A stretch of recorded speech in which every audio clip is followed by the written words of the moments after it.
When Arachnus, Spiconian Seeker First Class, protector of the innocent and captain of the Space Authority of the Milky Way Galaxy, appeared on the rooftop, he had a splitting headache. The problem with the energy matter transporter, he reflected hazily, was that it scrambled your brains a bit. Surely in this day and age someone would have worked out the kinks of that. He stood dazed for a few moments as he tried to get his bearings. Bits and pieces slowly came back to him, lounging poolside at Space Station Starbright, the high-class resort for interstellar travelers, sharing oxygen cocktails in the Meteor Lounge with a cute Spiconian stewardess who had a thing for leather and space cops, an antique weapons convention. Oh yes, now he remembered. Dracus. How could he have forgotten? He had been after the alien smuggler for over a year, had a sneaking hunch he'd find him at the space station, and sure enough, there he was doing a brisk business selling illegal arms to collectors. But just when Arachnus was about to slap the laser cuffs on him, the crook bastard bolted out the space station's convention center and into his vehicle. Arachnus followed in his official Space Authority police ship, but Dracus's larger and clunkier spacecraft was a souped-up, supercharged surprise. It was a wild ride at light speed. Arachnus fired, blasting holes through the enemy ship's shields, finally scoring a direct hit on the engine's flight drive. It worked. Dracus's spacecraft sputtered and swerved crazily, finally slowing down to sublight speed. Ah, gotcha. The space cop grinned, shifting his gears down to sublight speed. He thought he had Dracus then and there, but then the alien creep outfoxed him by leading him into the Terran system. Absolutely the worst place to be playing cat and mouse and strictly forbidden to travelers. The sole inhabitants of this sector were a bunch of dolts that didn't have the technology to travel outside their own system. So if you were stranded here in a damaged craft, you were playing out of luck, fella. Maybe the smuggler took that risk figuring the cop wouldn't follow him. You figured wrong. Arachnus muttered between clenched teeth. He locked onto the enemy's craft's ion trail signature and followed, straight into the asteroid belt. Uh-oh. Arachnus muttered. The cunning smuggler had led him there, and now the space cop watched helplessly as the enemy craft launched sonic detonation charges into the asteroid field. In a frightening light show, shockwaves from the sonic blast set fragments of asteroid debris hurtling towards the police ship's shields. Luckily, Arachnus had them set at full power, but one look at the control panel told him the ship's sensors had sustained damage. When he looked up again, the enemy craft was gone. Damn. He muttered, but pressed onward, hoping the smuggler would not risk an open space confrontation with his light-speed drive damaged. As he reached the fourth planet from the sun, Arachnus still had no confirmation of the smuggler's craft on his tracking screen. This wasn't good, he thought. Without any visual, he was in an extremely vulnerable position. He veered his police craft towards the dark side of the moon to keep cover while the automated repair systems finished their jobs. But there wasn't time. A whiny voice drawled from the command console. Thought you should know, Officer Arachnus. 2 high-yield missiles are locked onto our craft and are approaching rapidly. I thought you were asleep, Goliath. Arachnus murmured, snapping to attention. He fired countermeasures from the rear, then sped away from the incoming missiles. They exploded on impact, just as he had hoped, but Dracus followed with volleys of laser blast cannons mounted on the wings of his craft. Arachnus returned fire, explosions lighting up the skies as the two crafts pummeled each other. Within seconds, the protective shields of both were destroyed. Arachnus brushed the sweat from his eyes. Already he could feel the searing heat as laser weapons scorched the hull off his craft. Worse, his laser banks had run low and had switched to automatic recharge. May I make a suggestion, officer? The whiny voice from the command console inquired shyly. Yeah, what you got, Goliath? Ions. Sheesh. How could I have forgotten about that? Typical. You'd forgot your spike bones and organic webbing if they weren't attached to you. Alright. Arachnus muttered, hating it when Goliath gave him attitude. He gritted his teeth and took aim, launching a round of ion cannon fire at the enemy ship's life support systems.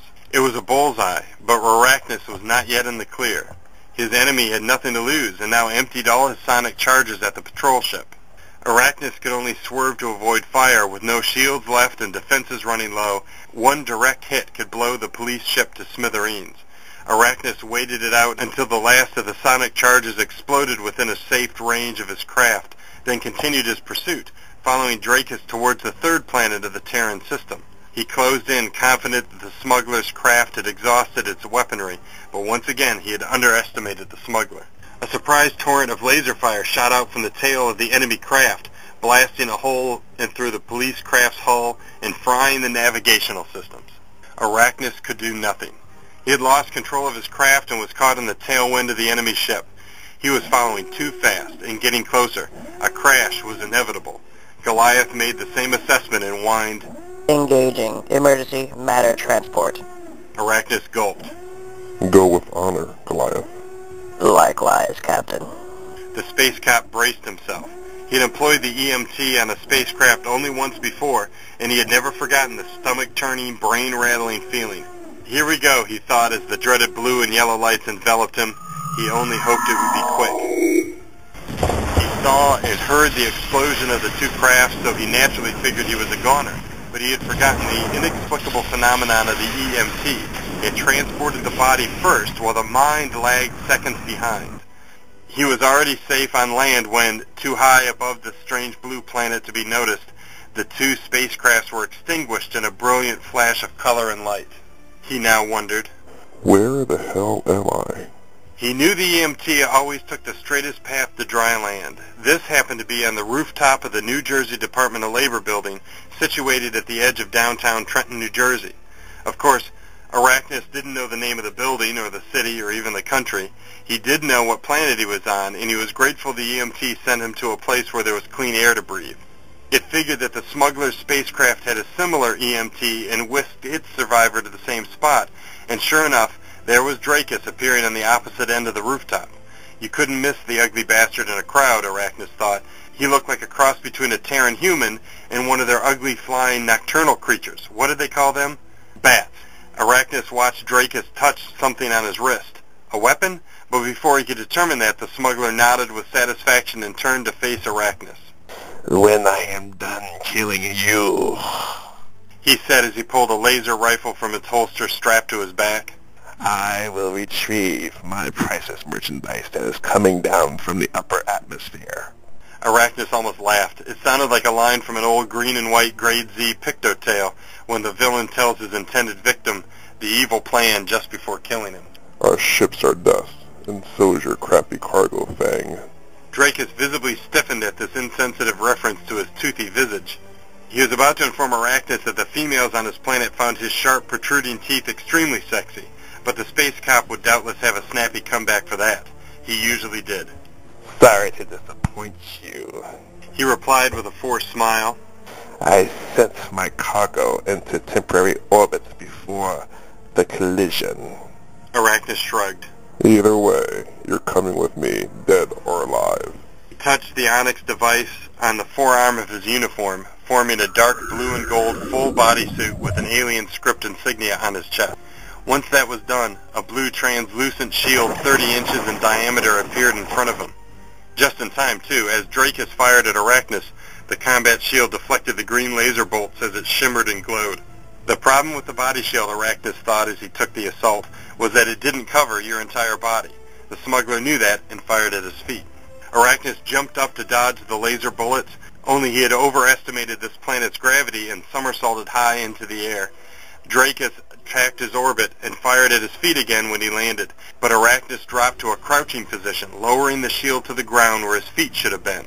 It worked. The shield deflected the laser bullets, sending their energy right back to the source, the laser rifle itself. It exploded in the smuggler's hands, doing his armor-protected hands no harm, but throwing him backwards. When the smuggler came to his senses, Arachnus was standing over him. Now, you just made me killing you much more interesting. Dracus smirked. He gave an ear-piercing shriek that released laser claws from the wrists of his body armor. The space cop reached for his battle blade. It was just a hilt with no blade, but once he freed it from its magnetic leg attachment, a blade of light expanded with a blinding flash, becoming solid metal. Arachnus deactivated the protective shield to give himself full movement. Dracus, this chase ends tonight. He said. The toothy bat creature smirked. Fine. Then tomorrow, I'll pick out a suit for your funeral. Officer Arachnus leapt forward and slashed his sword at the smuggler's head. Dracus flicked his laser claws to block the attack, then crouched low on his right leg to sweep Arcanus's feet with his left. The space cop executed a graceful jump, neatly avoiding the leg sweep. Not bad, Dracus grudgingly admitted. Then you'll love this. Arachnus grunted. As he swung his battle blade, Dracus jumped backward, then the blade slashing where his head should have been. They kept at it, exhausting themselves with neither gaining the advantage. Arachnus activated the sonic mode on his sword and fired a small shockwave that missed the smuggler by inches, but blasted a nice chunk off the roof. You're losing your grip, Arachnus, laughed Dracus, then jumped off the edge of the building. The space cop didn't expect that. He went to the edge of the rooftop to see if maybe Dracus was hanging off the side of the building. Peering cautiously over the ledge, he saw no sign of the fugitive. Where the hell? His shield device named Compass gave him an answer. Right behind you, Captain. Arachnus spun his head around quickly. Sure enough, the smuggler was gliding towards him from above on bat-like wings. Arachnus gripped his sword and aimed to strike, but Dracus deflected the weapon easily with a slash of his laser claws. As the sword clattered to the rooftop, he hovered in midair, hacking away at Arachnus's right shoulder plating. Arachnus fell to his knees, gasping in pain as he clutched his shoulder wound. The laser claws had cut through the shoulder armor and left a hell of a burn. Nothing serious, and he could live with the pain, but where the hell was Dracus? His eyes followed the likely flight path off the side of the building to a smaller building a good distance away. Sure enough, there was Dracus laughing at him from the neighboring rooftop. Arachnus muttered a curse. It was much too far for his sonic sword to be of any use, and he had no wings to glide to the other rooftop. He had to move quickly before he lost track of Dracus.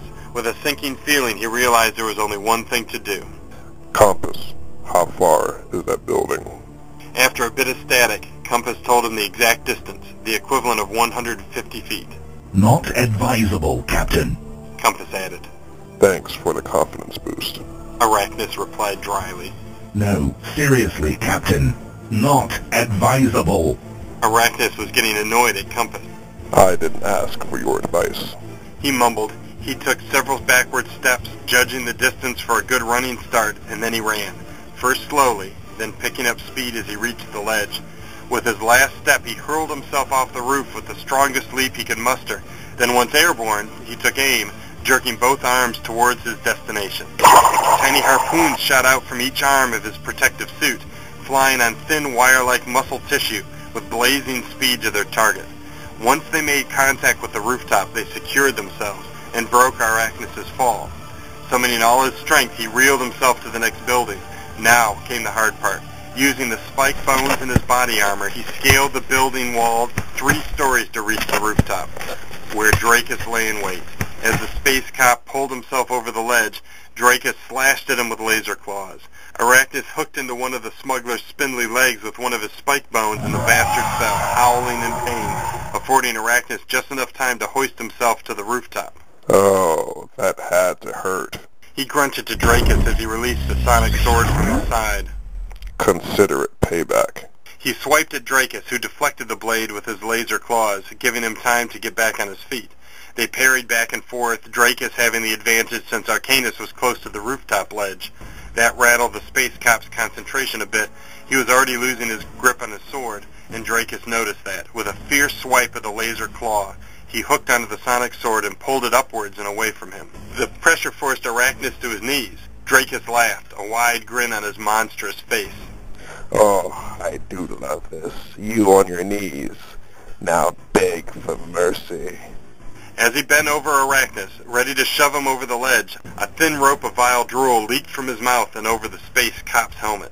I can take just about anything. Arachnus roared, shoving back hard against the alien and sending him staggering backwards. Except freaking alien drool. He jumped back to his feet on the ledge, then spun around and gave a flying kick to the side of Dracus's head.